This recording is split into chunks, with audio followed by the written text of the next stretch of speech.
আসসালামু আলাইকুম এভরিওয়ান, কেমন আছেন সবাই? যাই। আজকে আমি আর আমার ওয়াইফ চলেছি রূপনগরের উদ্দেশ্যে। রূপনগরে ঘুরতে যাব। আমরা যাওয়ার পরপরই চা অর্ডার করে খেয়ে নিলাম। ওর একটা অভিযোগ ছিল আমি নাকি শুধু আমার ফ্রেন্ডদের নিয়ে ঘুরি, তো এই জন্য আজকে ওকে নিয়েও ঘুরতে বের হয়েছি। চা খাওয়ার পর ও আমার পিছনে লাগছে যে ওকে নিয়ে নৌকায় ঘুরতে হবে। তো শেষমেশ কি আর করার, বউ বলে কথা, রাজি হয়ে গেলাম। নৌকায় তাহলে ঘুরেই ছাড়লা না?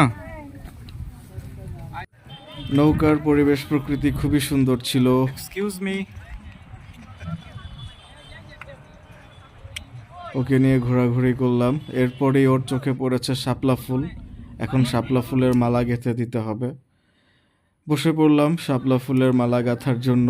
মালা গাঁথা সম্পূর্ণ করলাম। মালা গাঁথার পর ওর হাতে মালাটা তুলে ধরলাম। দেখলাম ওর মনটা খুব খুশি, মুখ চোখে খুব খুশি।